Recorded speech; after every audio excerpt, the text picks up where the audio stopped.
My number 3 thing, and this is not going to shock you at all. Okay. A sense of humor. Oh yeah. Okay, I have had my share of pastors walking around with a stick up their rear end that's just angry. I'm here to keep you out of hell, but also I kind of hope you go through it a little bit. You know, I've been like, my sermon will put you through a little bit of it. and like the only joy they find is watching people squirm in the seats and the pews. Yeah. How important is laughter to your job? Oh, it's so important. Like, one of the reasons why pastors fail and hate their lives and have to go on 27 weeks of vacation and all of that is because they can't be themselves. Yeah. And so, like, again, back to the beginning, like, accountability and laughter and all of that. Well, if I'm just myself, like, I never have anything to hide. Mm-hmm. So, like, what you see is kind of like what you get. Like, with me, I don't have anything to hide from you. So, like, I don't have anything to hide from people who come to our church. Like, I'm pretty open, but laughter is, like, fun. Like, like, you should laugh. You should laugh with friends. You should watch shows that make you laugh. You should, you know, listen to people who make you laugh, like comedians, obviously, like appropriate comedians, but it's like, sure, yeah, but it's like you should listen to people that make you laugh, like, and you should laugh often, and it's good for your health. Like, I mean, laughter is the best medicine. Yeah, like it. I mean, like one of the issues, like I remember like a piece of advice that I got, and I don't think people understand a lot of the times, like, the weight that pastors, like, carry. I'll say this. This job comes with unique benefits and unique challenges. I understand that there are unique benefits to my job. Mm-hmm. There are also very, very unique challenges. And I think people don't realize how unique the challenges are until they are in the middle of those challenges. You're in the heat of it, yeah. It's like, all right, so we get back from a cruise, right? The first message that I get when I get back from a cruise is an issue, like, to help, like, solve at the church. Not like a major technical issue. Mm-hmm. I'm talking about, like, someone's life is falling apart issue. Yeah. And it's like, and we have no idea what to do anymore. And there is you are our last hope. You are, yeah. And there is a grace to do that. Yeah. One of the things that I would say is, like, being present in every moment. Yeah. Like, be present in the moment. Laugh a lot. Like, be sure that you're around friends who make you laugh. Be sure, here's something too, be sure that you're not creating an environment where laughter, like you laughing, makes you look so human to your congregation that you're embarrassed by it. Yeah. Because, like, what happens with pastors is they create, well, this is a dual thing. People create pedestals for pastors, and pastors get on the pedestal. They lean into it. Yeah. They lean into this. Yep. And then when a pastor's humanity actually comes out, all of the church people are like, oh my God, he's a pastor. And it's like, yes, pastors are held to a higher standard. I get it. I'm here for that. Like, the first thing we talked about is accountability. Yeah. Like, I'm here for that.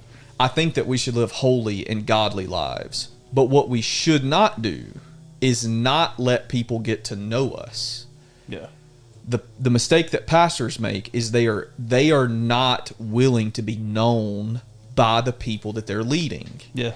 And so they're expecting the people that they're leading to be vulnerable with them, but if they're never vulnerable with their people, that becomes problematic. Now, there is a balance to this. Sure. Like, you should not be a bleeding heart onto the people that you're leading either. Yeah. Like, you should not be like, I can't remember, I don't know what it's from, but it's like, oh, it's from The Grinch, where it's like, he's like standing on that mountain and there's like a sob story or whatever, and it's like every story is a sob story, and he's like, bleeding hearts of the world unite. Yeah. And it's like, yeah, like pastors and leaders, you should not be a continual sob story onto your people, and you should not be posting things all the time that make people feel sorry for you all the time. I drove by a Christmas tree today and just burst into tears. Yeah, it's like stop with all of that. Become emotionally healthy. Like be vulnerable, but also be stable.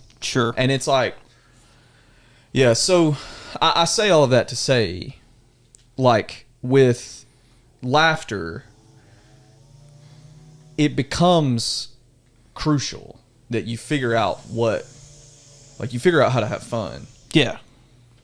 Do you ever notice when you're putting a sermon together? Do you ever notice comparisons between like how a comedian does a stand up, of course, versus your sermon? Yeah. I know, like, if I were giving people who were like starting preaching like advice, it would be watch a lot of stand up comedy.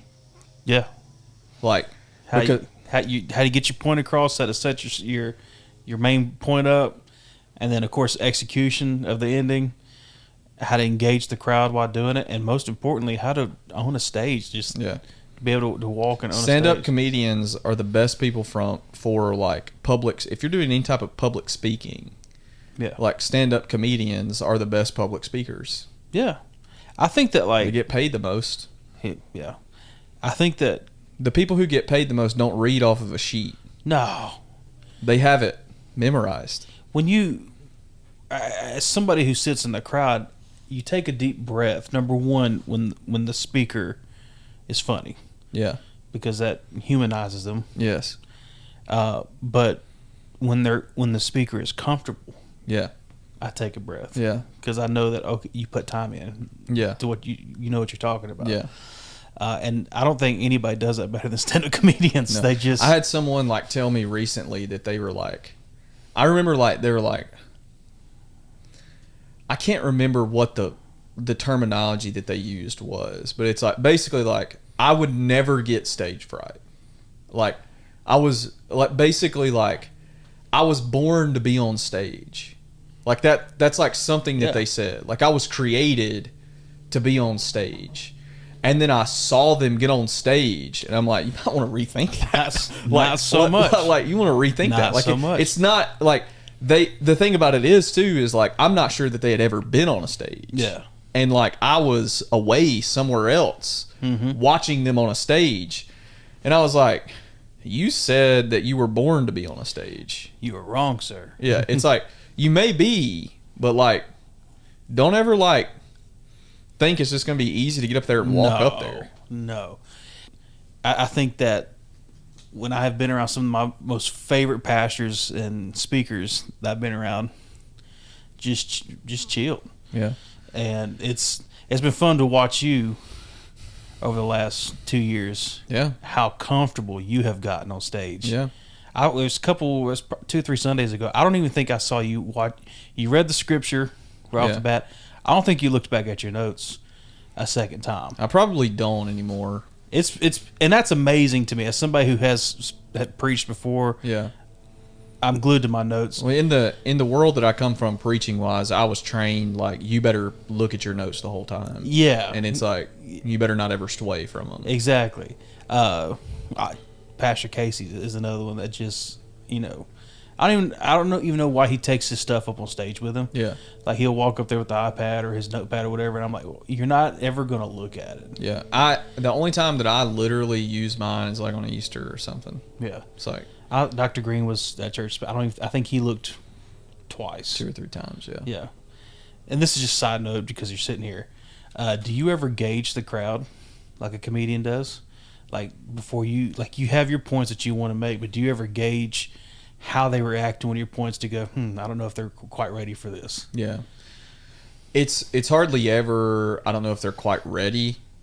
If I don't think that they're quite ready, I just move on. Yeah. And it's like, we'll circle back around to it eventually. The only reason I say, like Dr. Green did something Sunday I was watching, and I mentioned it to Katie, and I don't think she said, I didn't really catch that, but he made a couple statements, and I watched him kind of scan our congregation, and then he he went on and did his thing. Yeah. And in my head, I was like, I feel like he was trying to kind of measure us out a little bit. Now, he can do that. And see if we were ready to. Yeah. Like, I felt like he may have had another point there, and he's like, I don't know. I'll say this. It's a little bit different because I know the people in our church, so I don't really do that. But when I'm a guest somewhere, I most certainly... And you don't know. And I don't know. I most certainly am like, how is this going to hit? Yeah. And if it's a flop, I'm just like, all right, moving on. Yeah, like, let's go do another thing.